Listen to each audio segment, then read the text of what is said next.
Silakan duduk Bapak Ibu. Haleluya. Puji Tuhan. Iya Bapak Ibu. Istri saya selalu punya ide Bapak Ibu untuk pertumbuhan gereja ya Bapak Ibu ya. Tadi malam kita diskusi bahwa kita akan membuat suatu program baru, YouTube Live, setiap Sabtu malam jam 7 sampai setengah 8. Iya Bapak Ibu. Nah itu nanti coba kita akan diskusikan lagi lebih detail. Sehingga apa Bapak Ibu? Sehingga benar-benar pertumbuhan gereja itu tidak lagi mengandalkan manusia siapapun Bapak Ibu. Tapi benar-benar mengandalkan Tuhan. Lewat YouTube tadi sudah banyak kesaksian pendeta-pendeta besar bahwa gereja mereka, pelayanan mereka bertumbuh karena YouTube Bapak Ibu. Iya, makanya sekarang sudah ada iklan-iklan di YouTube, semakin banyak di khotbah-khotbah di channel kita Bapak Ibu. Itulah sebabnya ya kita hanya mengandalkan Tuhan saja lewat channel YouTube agar segala kebutuhan biaya gereja dan segala macam itu hanya mengandalkan Tuhan. Mengandalkan Tuhan, enggak mengandalkan manusia siapapun. Karena siapapun manusia sebaik apapun ketika mereka membantu gereja atau apa, itu cenderung gereja itu harus menyesuaikan diri dengan mereka gitu Bapak Ibu. Nah itu kita coba kurangi agar kita benar-benar gereja itu benar-benar berfokus kepada Tuhan Yesus saja. Karena itulah Agustus ini akan mulai kita diskusikan, kita detailin, nanti kita coba umumkan. Nah kita akan mulai pada September. Ya Bapak Ibu, nanti ada YouTube Live. Channel baru dari Mount Hermon Church.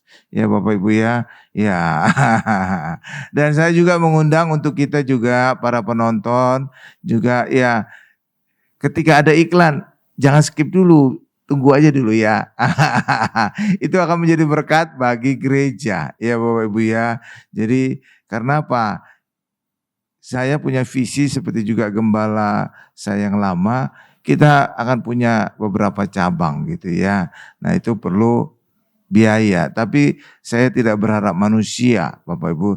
Tapi sungguh-sungguh hanya berharap kepada Tuhan saja.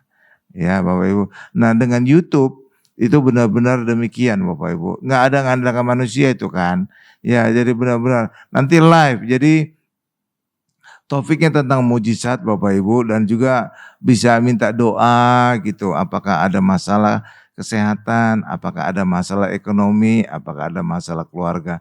Jadi benar-benar live. Ya, hari Sabtu. Biasanya hari Sabtu dan Senin itu dihindari pendeta. Kok bisa Pak? Iya, karena Sabtu biasanya mereka persiapan untuk khotbah minggu.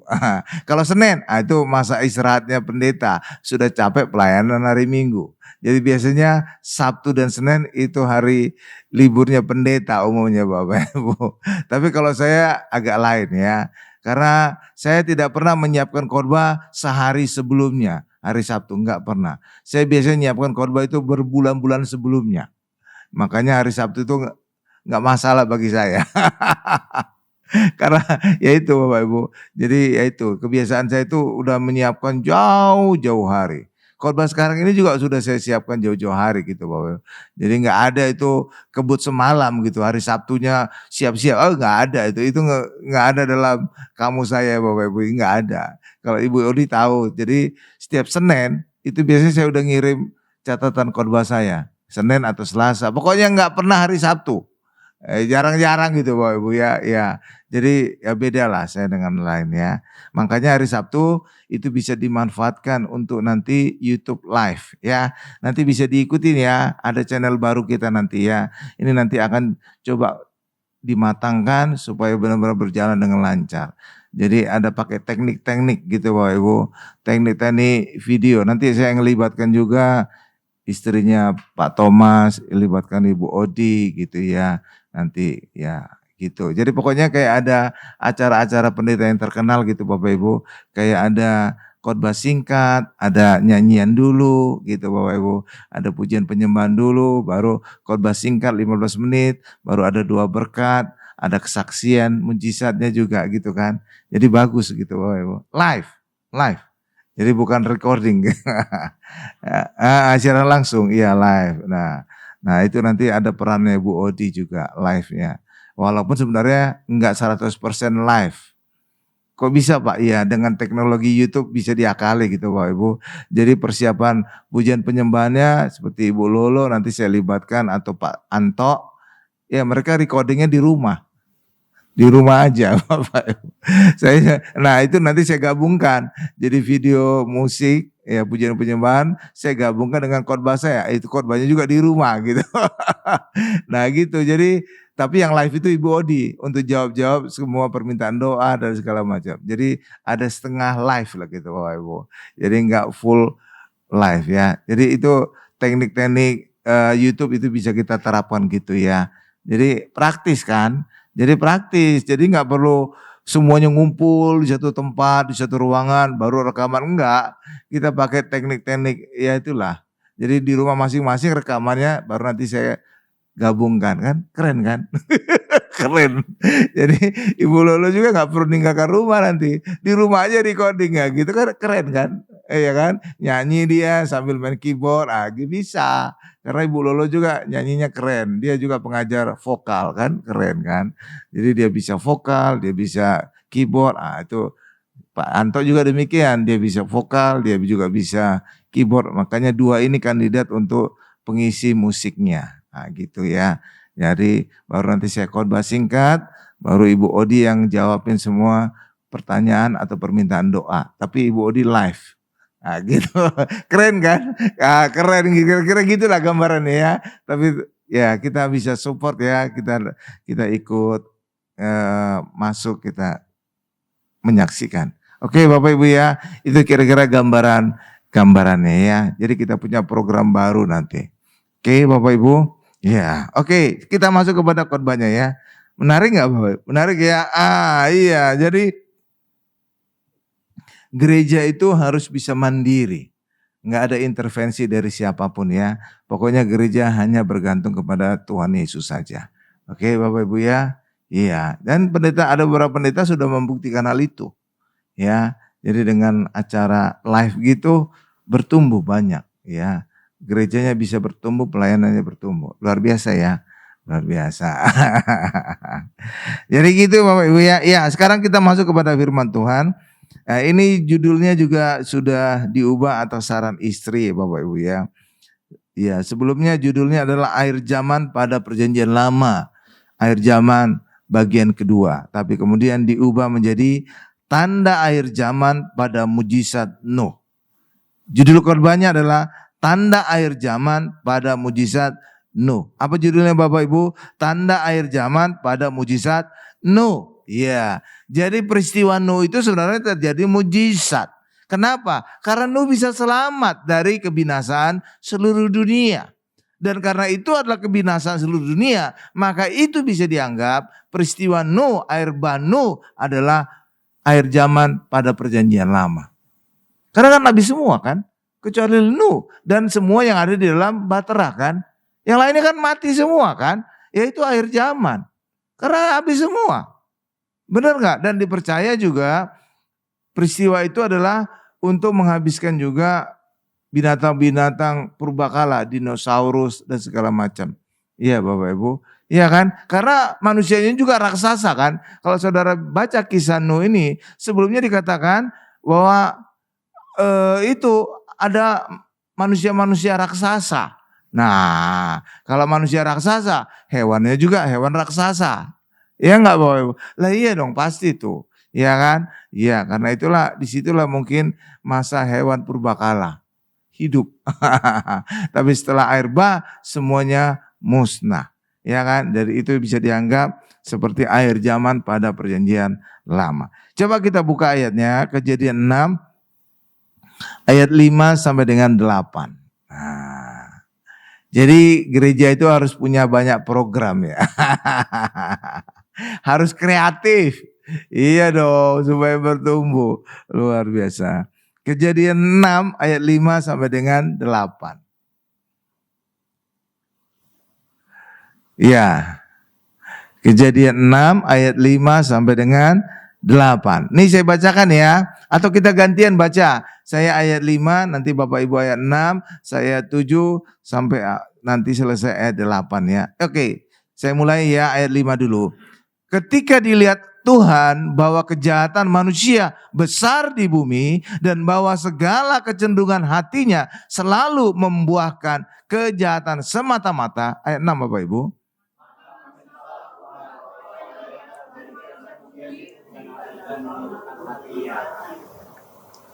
Ayat 7, berfirmanlah Tuhan, aku akan menghapuskan manusia yang telah kuciptakan itu dari muka bumi, baik manusia maupun hewan dan binatang-binatang melata dan burung-burung di udara, sebab aku menyesal bahwa aku telah menjadikan mereka. Ayat 8 Bapak Ibu.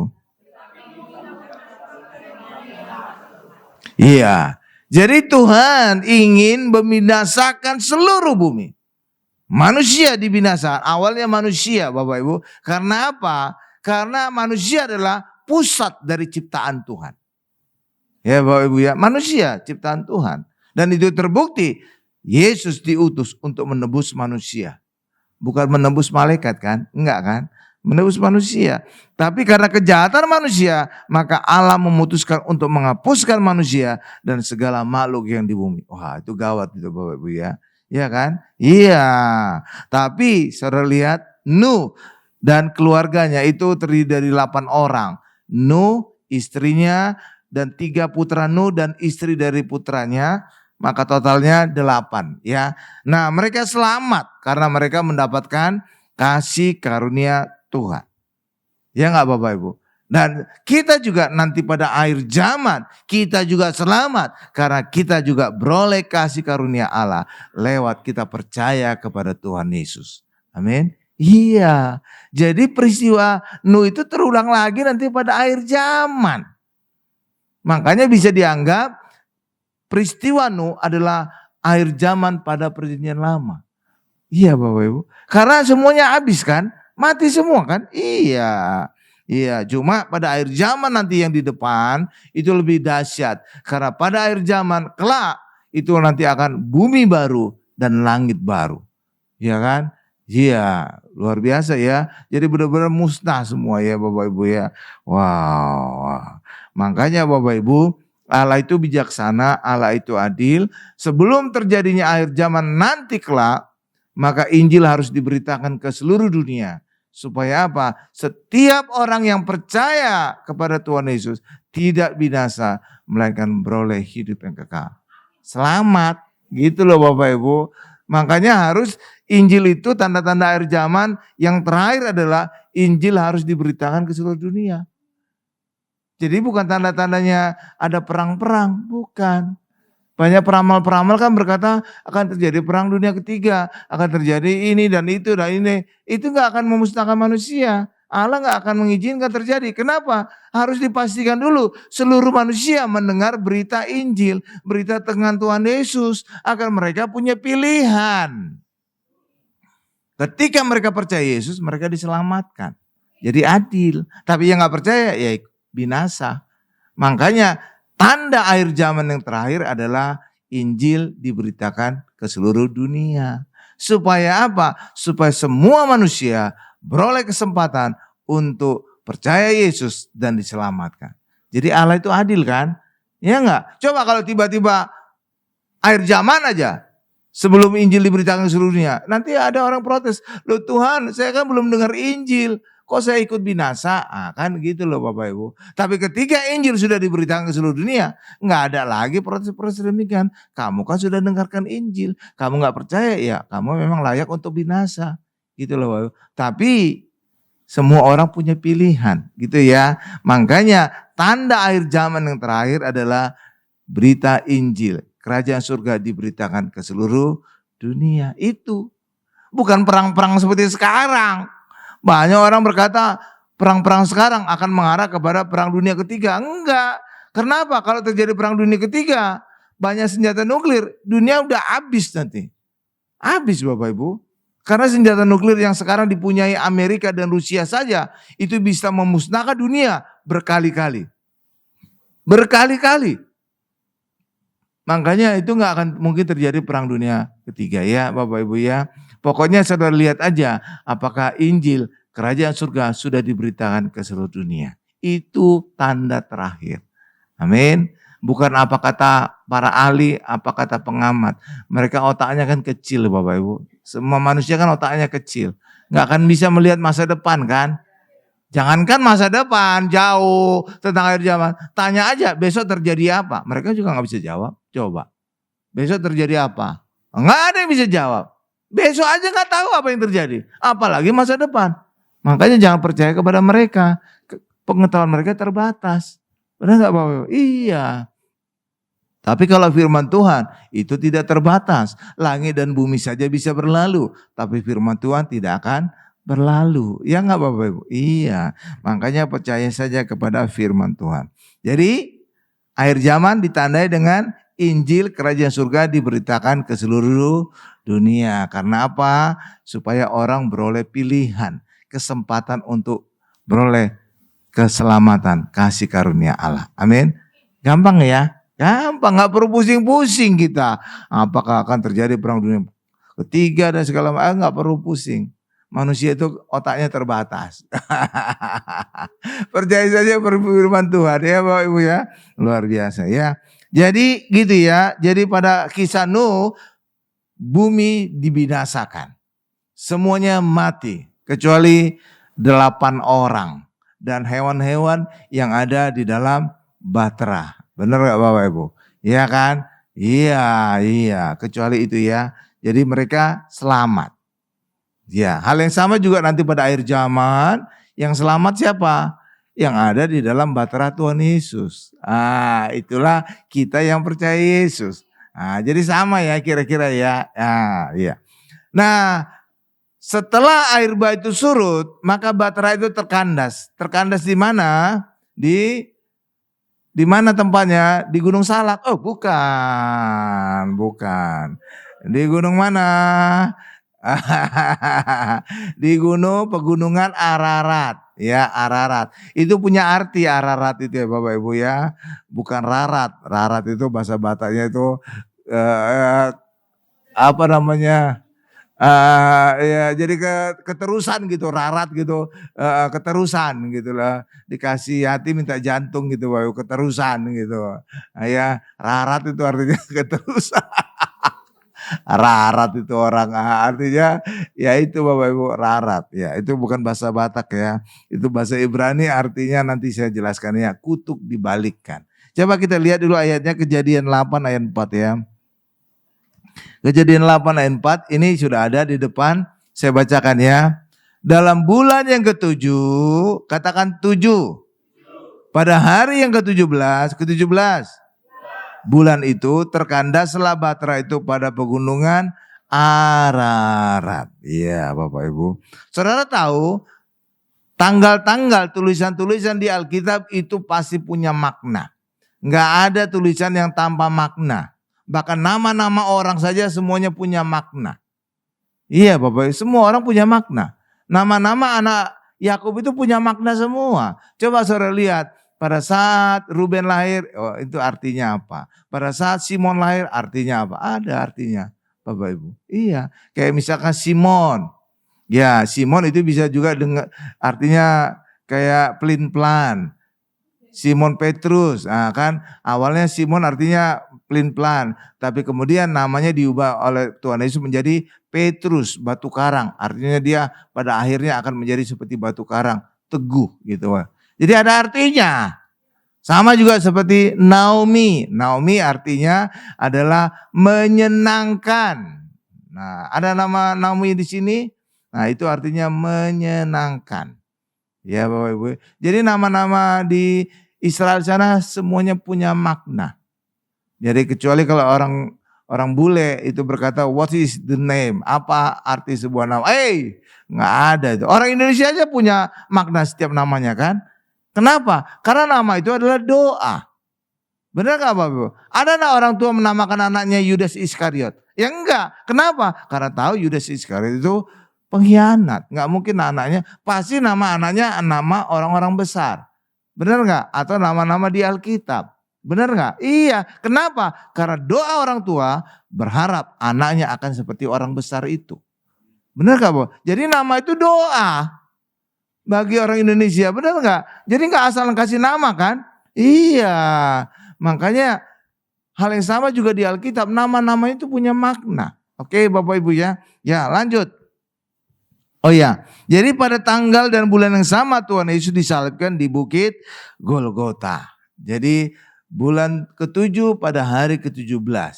Jadi ya Bapak Ibu ya. Ya luar biasa ya. Terkandas bulan ke-7. Ya luar biasa. Kalau tanggal yang orang Indonesia pasti ingat adalah 17 Agustus ya. Nah, jadi nyerempet juga 17 Agustus ini Bapak Ibu. Tapi ini 17 Juli ya. Bulan ke-7 ya. Ah iya agak adalah kesamaannya 17 Agustus.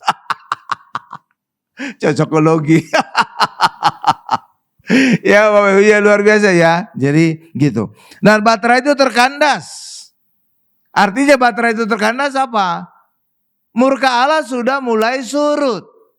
Karena apa? Air bah itu adalah wujud dari murka Allah. Wujud dari kemurkaan Allah atas kejahatan manusia. Sehingga Allah ingin memusnahkan seluruh dunia. Benar gak Bapak? Jadi air bah itu wujud dari murka Allah. Tapi setelah air bah surut artinya apa? Murka Allah mulai surut. Benar gak? Iya. Dan ditandai juga dengan bahtera itu terkandas di pegunungan Ararat. Iya Bapak Ibu. Iya. Dan hal yang sama juga murka Allah kemudian nanti akan surut pada saat Tuhan Yesus disalibkan. Jadi pada saat bahtera Nuh itu terkandas di pegunungan Ararat, itulah menjadi tanggal waktu ketika Tuhan Yesus disalibkan di bukit Golgota. Ya Bapak, terkandas di bukit Golgota. Dan itulah menjadi awal murka Allah atas dosa manusia mulai surut. Mulai surut. Benar gak Bapak Ibu? Iya itu. Jadi peristiwa Nuh itu ada gambarannya. Oke Bapak Ibu ya. Iya dia menjadi awal perdamaian antara Allah dan manusia. Dan Yesus adalah Raja Damai. Amin. Iya makanya Yesus disebut Raja Damai. Karena Yesuslah yang memperdamaikan Allah dengan manusia dengan cara menghapuskan dosa manusia. Amin. Karena apa? Dosa manusialah yang membuat Allah dan manusia terpisah. Yang membuat Allah murka terhadap manusia. Tapi setelah Yesus menanggung dosa manusia, menghapuskan dosa manusia, maka enggak ada lagi pemisah antara Allah dengan manusia. Dan tidak ada lagi yang membuat Allah murka kepada manusia. Amin. Makanya Tuhan Yesus disebut Raja Damai. Dan itu juga ditandai secara fisik terbelahnya tabir bait suci pada saat Tuhan Yesus mati. Tabir itu adalah sebagai tanda terpisahnya Allah dengan manusia. Tapi dengan robeknya tabir ini saat kematian Yesus, maka itu menjadi tanda bahwa tidak ada lagi pemisah antara Allah dengan manusia. Mantap ya. Tuh kan luar biasa ya. Ararat tadi artinya apa? Kutuk dibalikkan. Jadi Ararat itu bahasa Ibrani artinya kutuk dibalikkan. Hal yang sama juga dengan salib. Salib awalnya artinya apa Bapak Ibu? Kutuk. Salib itu artinya kutuk. Kenapa Pak salib itu artinya kutuk Pak? Karena salib itu adalah tuntutan Allah kepada manusia. Tuntutan apa Pak? Coba saudara lihat salib saya ini. Tuntutan apa Pak pada salib ini Pak? Saudara lihat ada 2 tiang pada salib ini. 1 tiang vertikal, 1 tiang horizontal. Tiang vertikal ini apa? Tuntutan Allah. Manusia harus mengasihi Allah dengan segenap hati, dengan segenap jiwa, dengan segenap akal budi. Tiang yang horizontal itu artinya apa? Tuntutan Allah untuk manusia mengasihi sesama manusia. Berhasil enggak manusia mengasihi Allah? Berhasil enggak manusia mengasihi sama? Tidak. Dan karena tidak berhasil, maka salib ini, tuntutan Allah ini gagal dilakukan oleh manusia. Dan kegagalan manusia untuk mengasihi Allah dan sesama manusia membuat manusia hidup di dalam kutuk. Makanya salib itu menjadi kutuk. Tapi dengan kematian Yesus di atas kayu salib, kutuk tadi dibalikan sehingga salib tidak lagi menjadi gambaran kutuk kepada manusia, tapi menjadi gambaran kemenangan atas manusia. Amin Bapak Ibu. Manusia menjadi menang. Enggak lagi hidup dalam kutuk. Dan itulah digambarkan dengan terkandasnya Bahtera Nuh pada pegunungan Ararat. Allah tidak lagi murka kepada manusia, tapi Allah kemudian mengampuni manusia. Amin. Luar biasa kan? Tuh.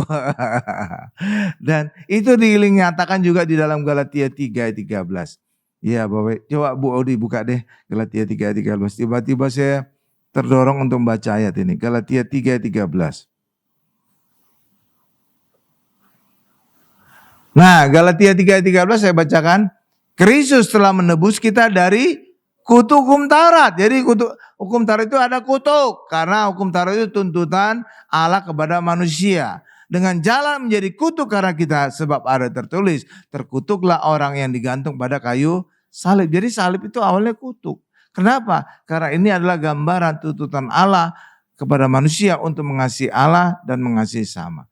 Nyatanya gagal, maka salib menjadi gambaran kutuk. Oke, itulah sebabnya Yesus mati di salib, Yesus mati terkutuk agar kutuk tadi dibalikkan oleh Tuhan Yesus. Paham Bapak Ibu? Luar biasa. Jadi Nuh itu memberi, jadi setelah Nuh itu keluar dari Bahtera, apa yang terjadi Bapak Ibu? Nuh itu kemudian memberikan korban halal. Coba Kejadian 8 ayat 20 sampai dengan 22.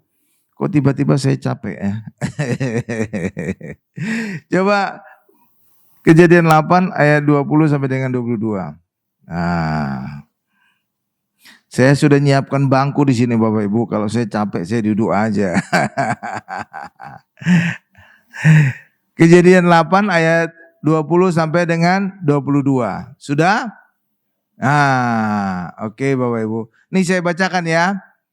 Lalu Nuh mendirikan mezbah bagi Tuhan dari segala binatang yang tidak haram dan dari segala burung yang tidak haram. Diambilnya beberapa ekor, lalu ia mempersembahkan korban bakaran di atas mezbah itu. Oke Bapak Ibu, bentar. Ini saya geser sedikit supaya muka saya kelihatan.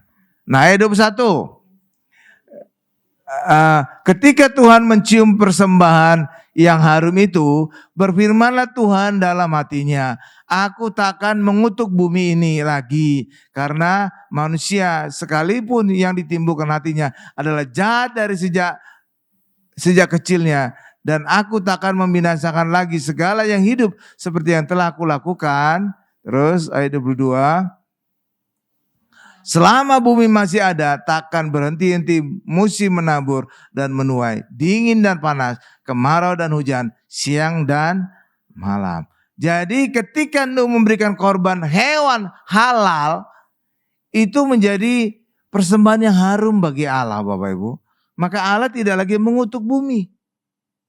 Jadi pada saat Nuh memberikan korban persembahan yang harum tadi bagi Allah, maka Allah berkenan. Maka Allah kemudian memulihkan Nuh dan keluarganya seperti Adam sebelum jatuh dalam dosa.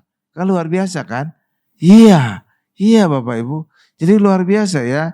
Jadi Allah itu luar biasa sekali ya. Jadi Nuh diselamatkan Allah, kemudian Nuh mengucap syukur kepada Allah, dan itu menyenangkan Allah dan membuat Allah kembali memulihkan manusia. Tidak lagi hidup dalam kutuk, tapi Nuh dipulihkan seperti masa Adam dan Hawa sebelum jatuh dalam dosa. Luar biasa kan? Tuh, luar biasa Bapak Ibu. Nah inilah gambaran dari persembahan Tuhan Yesus. Kematian Tuhan Yesus itu adalah persembahan yang harum bagi Allah. Dan lewat persembahan Yesus mati di atas kayu salib, maka Allah kemudian memulihkan manusia. Bapak Ibu, memulihkan manusia.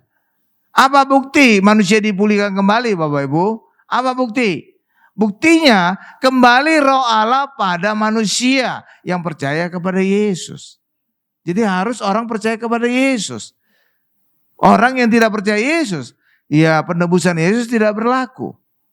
Tapi bagi orang kita yang percaya Yesus, maka penebusan Yesus berlaku, maka manusia menjadi kembali kudus di hadapan Allah. Lewat kekudusan manusia, maka Allah kemudian mengutus Roh Kudus kembali kepada manusia, dan manusia kembali menjadi bait Roh Kudus. Kembali manusia seperti penciptaan manusia pertama-tama. Manusia diciptakan dari debu tanah, kemudian ditiupkan napas ke hidungnya, dan manusia itu menjadi hidup, manusia itu menjadi serupa segambar Allah, dan manusia itu berkuasa. Itulah sebabnya orang Kristen yang telah dipulihkan hidupnya kembali berkuasa. Makanya di dalam Markus 16 ayat 17 dan 18 dikatakan tanda-tanda orang percaya ada mujizat. Karena apa? Kembali Roh Kudus ada pada manusia. Maka ketika Roh Kudus kembali pada manusia, manusia itu kembali berkuasa. Manusia, orang Kristen, orang yang percaya tidak lagi dimakan oleh ular. Iya, orang Kristen bukan lagi debu tanah yang bisa dimakan oleh ular. Enggak lagi. Maka itulah sebabnya di dalam Markus 16 ayat 17-18, orang Kristen, orang yang percaya bisa memegang ular. Jadi bukan lagi dimakan oleh ular, bukan lagi dikalahkan oleh ular, tapi justru sekarang kita berkuasa atas ular. Paham Bapak Ibu? Tuh, itu. Jadi orang Kristen kembali berkuasa. Kenapa? Roh Kudus kembali ada di dalam hidup kita. Tuh kan luar biasa ya Bapak Ibu ya. Oke, luar biasa. Lanjut Bapak Ibu. Jadi Nuh itu memberikan korban yang harum bagi Allah ya Bapak Ibu ya. Lalu kemudian apa? Ketika Allah sudah berkenan, maka Allah berjanji tidak akan lagi mendatangkan kemusnahan air bah. Jadi tidak ada lagi dunia mengalami air bah seperti masa Nuh. Oke Bapak Ibu, itulah sebabnya dulu tahun 2012 ada film 2012 ada air bah di bumi ini. Itu tidak sesuai firman Tuhan. Walaupun filmnya menarik Bapak Ibu. Iya luar biasa ya. Filmnya itu menarik kok. Tapi itu tidak sesuai firman Tuhan. Nah itulah pokoknya. Oke Bapak Ibu ya. Kan dulu kan ada kan film 2012 kan. Ada yang gak nonton? Semua nonton? Gitu ya. Luar biasa ya. Iya Bapak Ibu.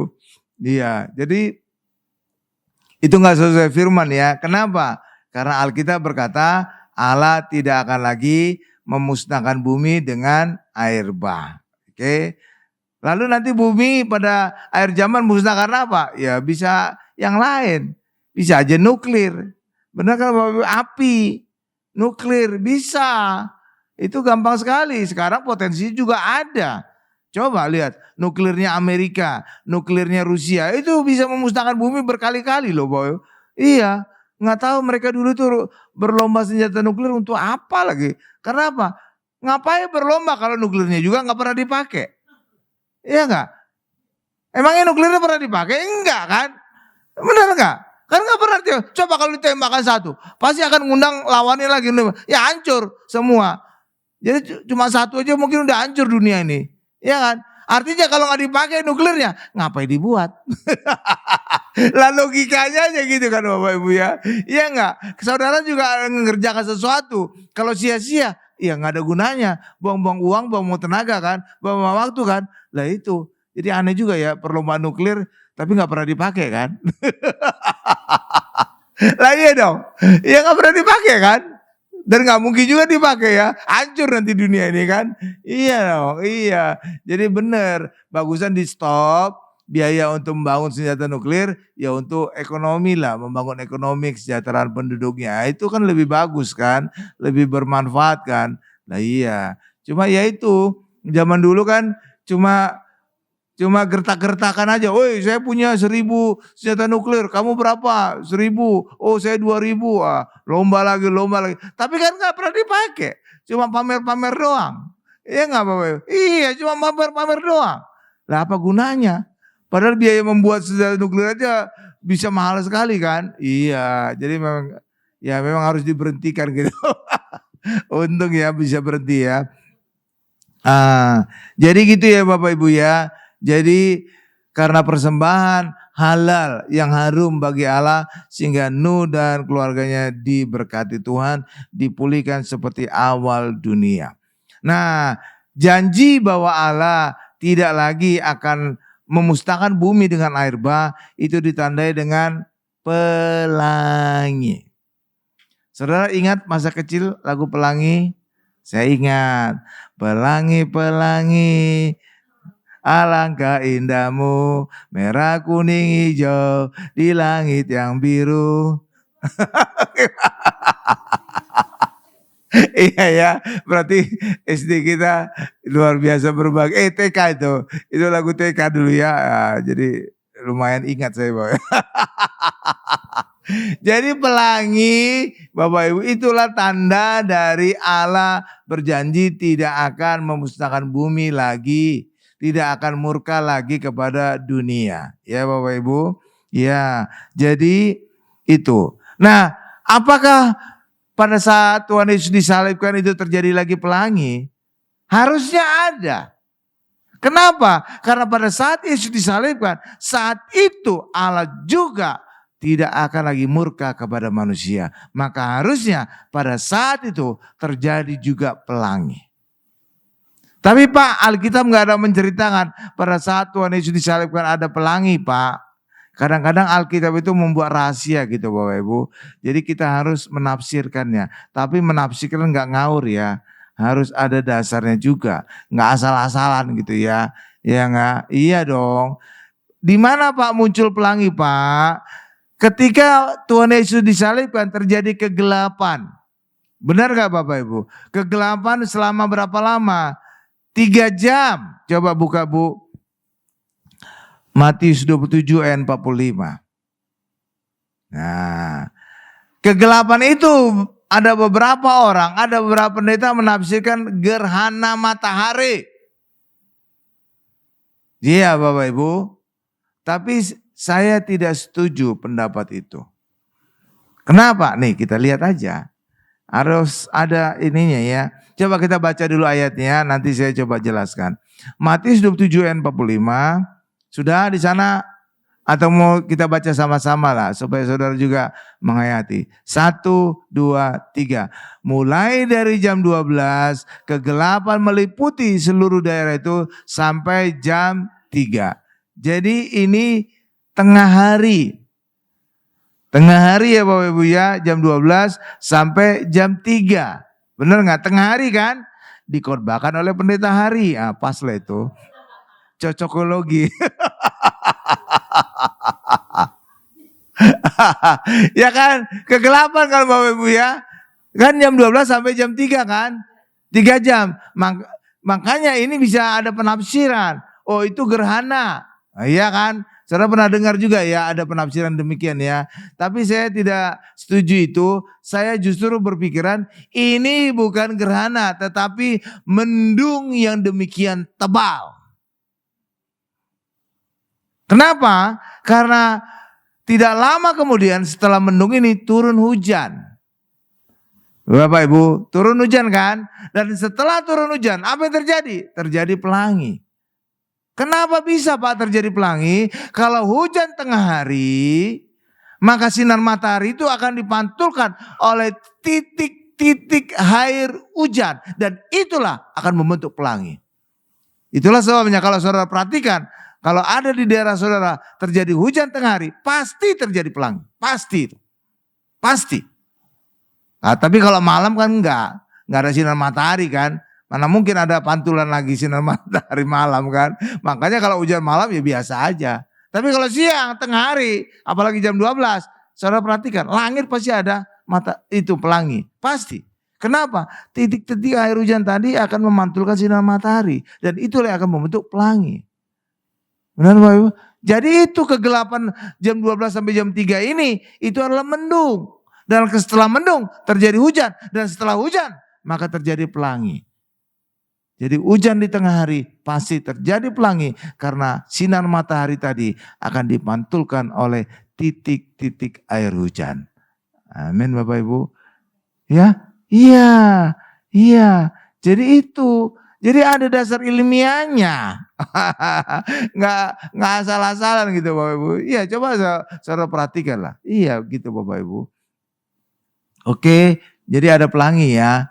Jadi makanya pada saat Tuhan Yesus disalibkan terjadi pelangi. Dan itulah menjadi tanda bahwa Allah tidak murka lagi kepada manusia. Kenapa? Karena segala dosa kita sudah ditanggung, sudah ditebus oleh Tuhan Yesus. Amin Bapak Ibu. Dan itulah yang terjadi ketika masa Nuh. Terjadi pelangi, Allah berjanji tidak akan murka lagi kepada manusia. Dan itu terulang pada masa Tuhan Yesus disalibkan. Paham Bapak Ibu? Nah gitu. Luar biasa ya. Iya Bapak Ibu. Ya iya. Haleluya.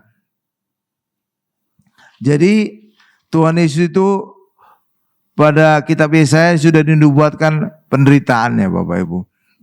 Penderitaannya. Ya, penderitaannya. Coba kita lihat dah, ini ayat terakhir. Ya Yesaya 53 itu kita lihat itu adalah nubuatan penderitaan Tuhan Yesus. Nanti Yesaya 54 itu adalah janji Tuhan seperti Nuh, janji seperti pada masa Nuh. Coba kita lihat dulu, ini ayat terakhir lah, kira-kira bisa anggap terakhir lah. Yesaya 53 ayat 3 sampai dengan 6.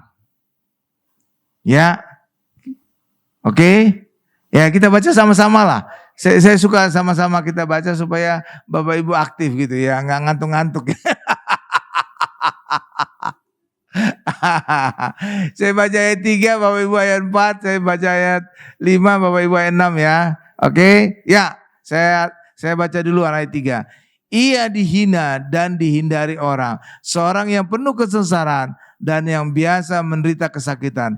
Ia sangat dihina sehingga orang menutup mukanya terhadap dia dan bagi kita pun dia tidak masuk hitungan. Ayat 4 Bapak Ibu.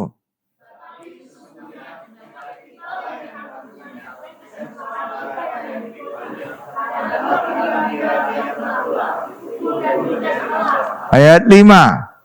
Tetapi dia tertikam oleh karena pemberontakan kita. Dia diremukkan oleh karena kejahatan kita. Ganjaran yang mendatangkan keselamatan bagi kita ditimpakan kepadanya. Dan oleh bilur-bilurnya kita menjadi sembuh. Ayat 6 terakhir Bapak Ibu. Ayat 6 Bapak Ibu.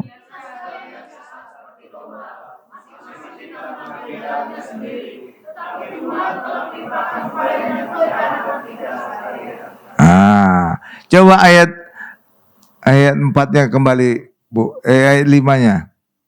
Nih saya bacakan kembali Bapak Ibu, ini menarik ya. Nih saya bacakan ya.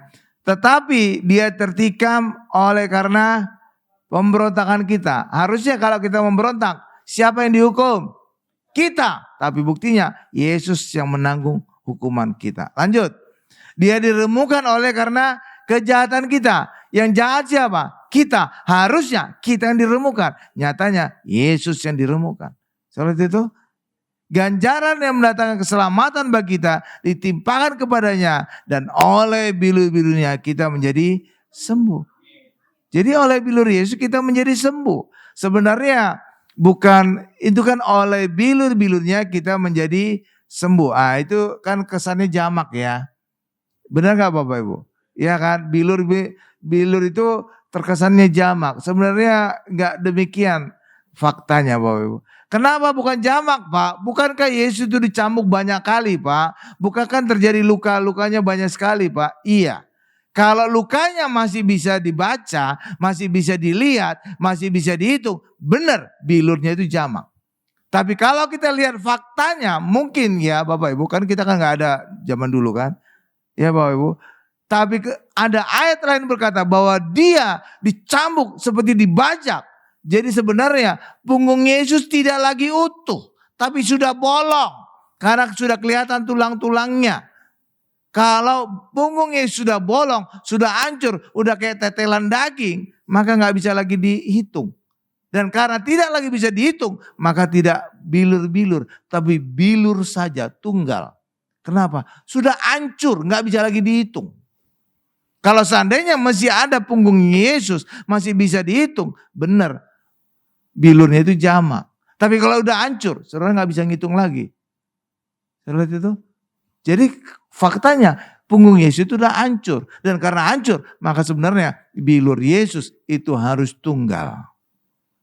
Jadi harusnya oleh bilur Yesus kita sembuh.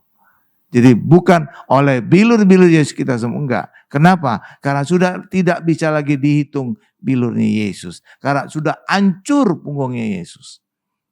Benar Bapak Ibu? Benar Kak? Iya, sama seperti daging.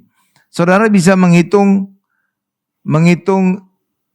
potongan daging. Benar nggak? Kalau ibu-ibu belanja daging, ibu-ibu kan bisa ngitung kan? Iya kan? Segumpal daging kan? Tapi coba saudara sudah giling daging itu dalam gilingan. Saudara bisa ngitung lagi gumpalannya? Enggak. Udah tetelan semua. Udah hancur. Saudara bisa ngitung lagi jumlah daging? Enggak bisa. Udah hancur kan? Ketika dia udah giling kan. Nah hal yang sama juga dengan punggung Yesus. Kalau punggung Yesus masih utuh, masih bisa dilihat bilurnya. Itu benar bilur jamak. Oleh bilur Yesus kita sembuh. Tapi kalau sudah tetelan, udah hancur punggung Yesus, gak bisa dihitung lagi bilurnya. Itulah sebabnya bahasa aslinya sebenarnya bilur tunggal. Bukan bilur-bilur jamak. Karena sudah hancur. Paham Bapak Ibu? Nah itu. Jadi sebenarnya kata yang benarnya adalah bilur tunggal. Karena punggung Yesus sudah hancur. Nggak lagi bisa dihitung bilurnya. Paham Bapak Ibu? Paham ya sampai sejauh ini ya? Nah gitu. Jadi oh gitu Mbak. Iya karena penderitaan Yesus luar biasa. Dicambuk sampai hancur punggungnya. Ya sampai kelihatan tulangnya. Mana bisa lagi dihitung itu berapa bilurnya Yesus? Nggak bisa. Makanya hanya dianggap bilur tunggal gitu ya, paham? Nah, lewat penderitaan Yesus ini, maka kemudian Allah mengampuni manusia. Dan itulah dikatakan dalam pasal berikutnya, Yesaya 54 ayat 9 sampai dengan 10. Jadi penderitaan Yesus dulu, baru penderitaan Yesus adalah membayar dosa kita, menghapus dosa kita, maka pasal berikutnya Allah mengampuni dosa manusia. Jadi pengampunan Allah itu benar gitu loh, enggak asal-asalan ya. Oh dia anakku maka aku akan ampuni. Enggak Bapak Ibu, harus cara yang benar. Harus ada yang membayar dulu. Benar enggak? Iya, jadi Allah kita itu Allah yang benar-benar adil ya. Enggak asal-asalan gitu. Ya ini ayat terakhir ya, Yesaya 54 ayat 9 sampai 10. Nih saya bacakan ya. Keadaan ini bagiku, ku itu huruf besar berarti bagi Allah, seperti pada zaman Nuh. Dikaitkan dengan zaman Nuh. Tuh lihat Bapak Ibu. Seperti aku telah bersumpah kepadanya bahwa air bah tidak akan meliputi bumi lagi. Demikianlah aku telah bersumpah bahwa aku tidak akan murka terhadap engkau dan tidak akan menghardik engkau lagi. Ya ayat 10 terakhir. Sebab biarpun gunung-gunung beranjak dan bukit-bukit bergoyang, tetapi kasih setiaku tidak akan beranjak daripadamu dan perjanjian damaiku tidak akan bergoyang. Firman Tuhan yang mengasihani engkau.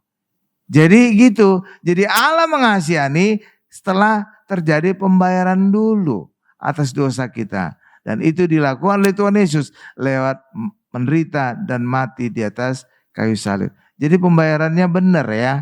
Jadi benar ya Bapak Ibu ya. Jadi Allah itu Allah yang benar. Allah yang mengampuni benar caranya. Enggak asal-asalan gitu ya Bapak Ibu ya. Ya tuh kan luar biasa ya. Jadi benar itu ya. Amin Bapak Ibu. Jadi dari kisah Nuh ini saya bisa menyimpulkan Bapak Ibu. Nah kesimpulannya, kisah Nuh adalah gambaran akhir zaman yang menunjukkan murka dan kasih Allah. Hal ini terulang lagi saat penyaliban Tuhan Yesus. Murka Allah dinyatakan saat Tuhan Yesus disalibkan. Tetapi kemudian kasih Allah dinyatakan bagi orang yang percaya kepada Tuhan Yesus. Murka Allah pada akhir zaman tidak lagi dialami oleh orang yang percaya kepada Yesus. Amin. Kenapa murka Allah tidak dialami oleh orang percaya Yesus?